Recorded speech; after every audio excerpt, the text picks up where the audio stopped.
Hello, thanks for tuning in. This is Teacher Armando with BlueTree Secondary. So today we're going to cover a question on algebra fractions, and if you are interested, you can also follow up with the next one on subject formula. Right. So for this algebra fractions, too many to go through, but I will typically cover just one or two today. Okay. So for the first one here, when you want us to simplify a division in fraction, do you remember what is the first thing you have to do? Change the divide into times, and for the second fraction here behind the divide, after you change to times, you are actually multiplying the reciprocal, right? Which means that you need to flip the fraction upside down to put the denominator above and the numerator below. All right, and because in this question here there is no addition or subtraction sign involved, so which means that you can just simply cancel the common factors. All right, and so long that it is between a number at the top, a factor at the top, and another common factor at the bottom. So it doesn't matter if it's diagonally across, but remember it's between one term at the top and another term at the bottom. So I'm going to cancel some of the common things I see. What are the things that you observe from here? You think that if you want to do the cancelling method too, please use a pencil if possible. There will be some teachers wondering like, why are there so many? I mean, they might be very particular about the cancelling and think that because you make some careless mistake, you might not know how to give it a marks. Okay. So first thing I observe is between the a and the a square. So both of them can divide by a, right?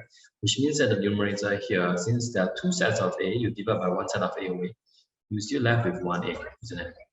There's a b, the common b that I can cancel, right? And there's a c between one denominator here and up there, and the right hand side here, there is a common c. So I'm going to divide both of them by c, which will result in c squared. Are there any more common factors to see?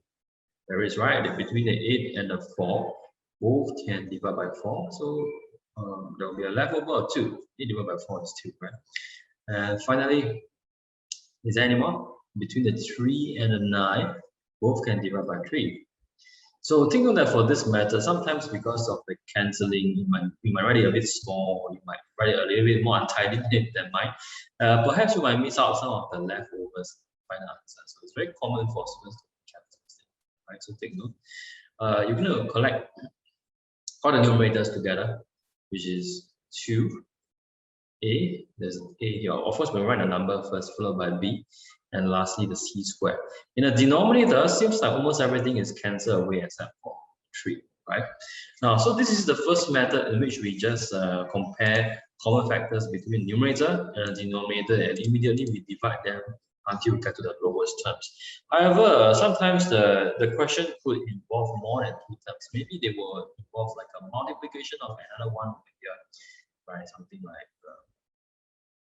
I don't know, something like that. Okay, and if you need to compare across 3 different fractions to try and find things to cancel, it might cause some complexity in terms of like the factors, and you have to look across all 3 different fractions. It could be a bit tedious and not so user friendly, right? So what we can do as an alternate method is, instead of cancelling straight away, let me write out the whole thing first. Huh? Okay, I'm going to just ignore the example and just follow the current question. Just take note that there are some questions that it's as complex as more than 2 multiplication that you have to do. All right, so same thing, I convert the divide to times. I swap the numerator and denominator.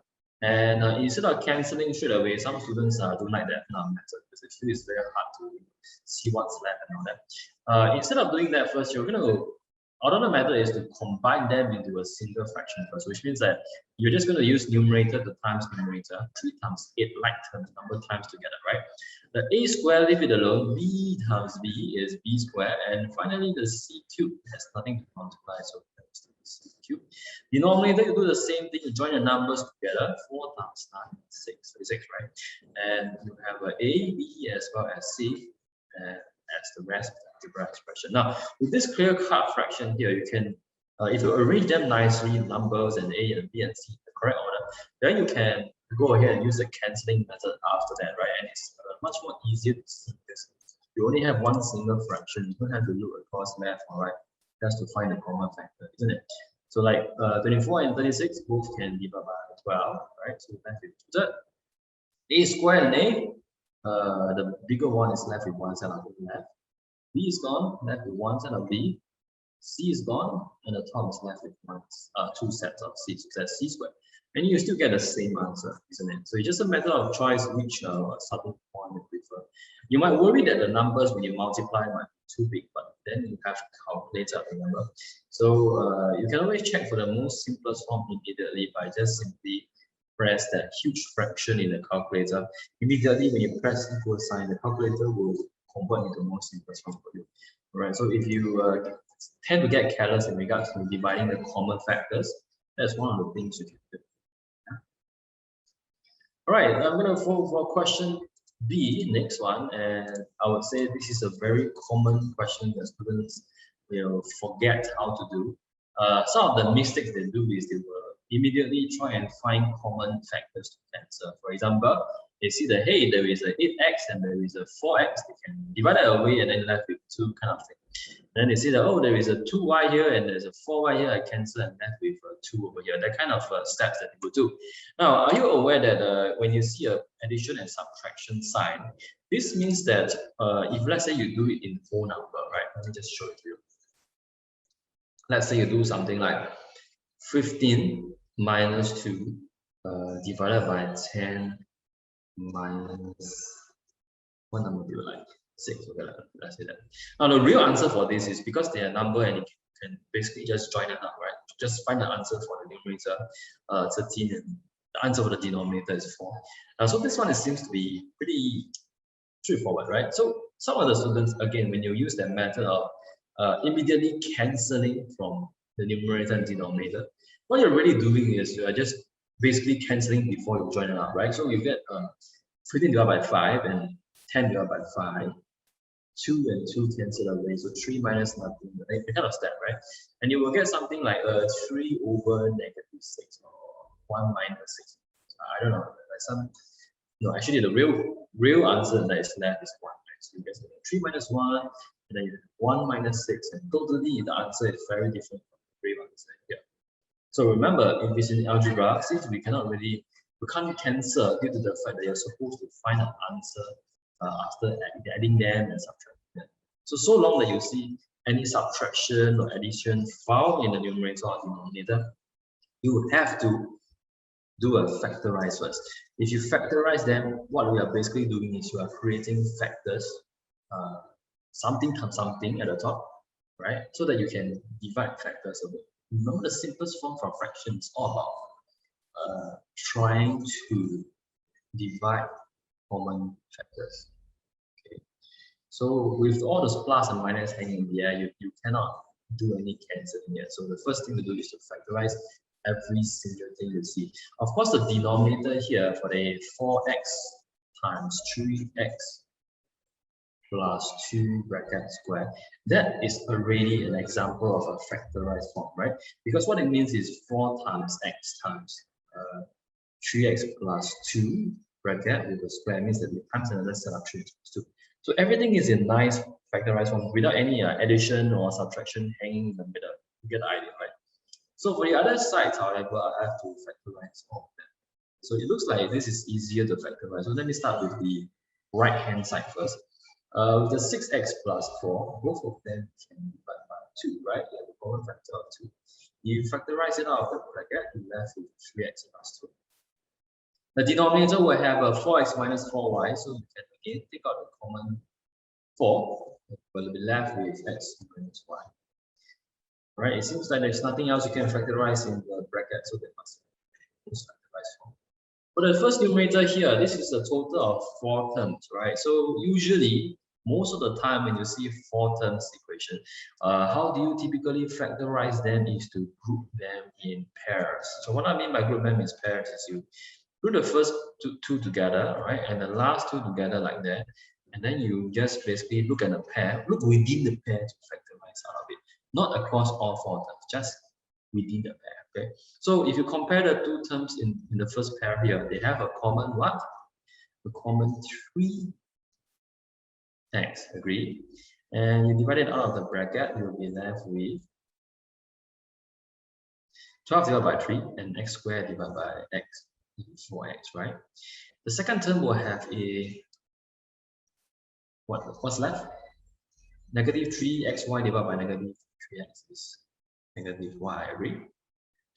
All right, so now for the next one in the back here. So this question here is basically made up of like 3 factorized questions and then mix into fraction. You get the idea. So again, when do you need to factorize? Is when you see there is an addition or subtraction found in any of the numerator or denominator, you can't straight away cancel. Right? You're going to create factors for each one of them so that you can create something times something, and then you can cancel them. Okay, it's very different from 1a in which you cannot find any addition or subtraction over there. That is why immediately we cancel, isn't it? Okay, so for the second part here, what is the highest common factor you can take out of them? Yes, you got it. It's 2, right? So divide both by 2, you got 4x minus y. And this numerator here is a little bit troublesome because for 4 terms, even okay, so this is some of the mistakes that I saw students making, such as number 1, they didn't put a sign here. They just take out a common factor of 2 and then they don't put any sign.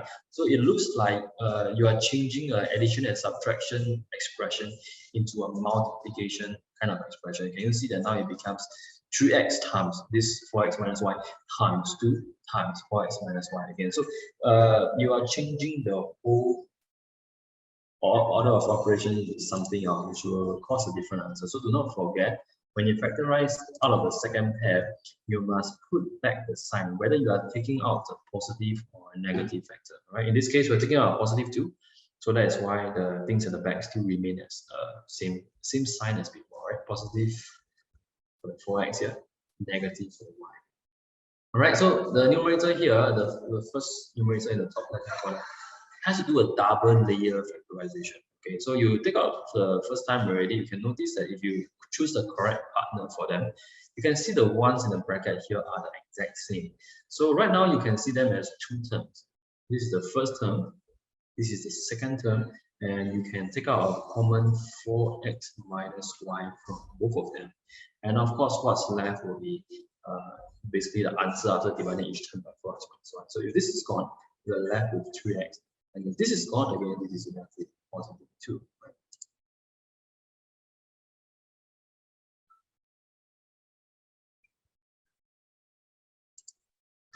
All right, denominator will have that same thing. I haven't do any cancelling yet, but you are confident enough, you can do some shortcuts along the way, so long that you are pretty strong in order of operation, right? So sometimes I discourage the shortcuts because when students don't really understand 100%, they tend to apply it only. So after you factorize everything, supposedly the next step you do is to cancel the common factors, right? So if you can observe the places that you already factorized that has common factors, you can divide that, right? 2 and 4, 3x plus 2, you cancel one set of 3x plus 2 away. So which means the denominator here should only left with one set, right? All right, so at the top here, when everything is cancelled, doesn't mean there's nothing left. When you use the same number, divide by the same number, don't forget that the result is not 0, it is 1, okay? So there's still a 1 left in the numerator. All right, so I didn't find that there is a second pair of factor here, 3x plus 2. Now, in order for you to be able to cancel the terms within the bracket that has addition or subtraction, it has to be the entire bracket being the same, all right? You can't just look for one term inside, for example, the x, and try and cancel with one of the x. No, it must be the exact same, okay, for you to be able to cancel, which is why this x minus y will be left alone because you can't find anything to cancel that has a common x minus 1 in the numerator, right? So what's left over here, since there's nothing else we can cancel, 4x minus y at the top. And of course, the result of the 4x times 2 times x minus y at the bottom. So I'm going to join the 4x times 2 together. Simplify it. All right, and there you go. And some of the students will ask, hey teacher, then do you need to expand out your answer?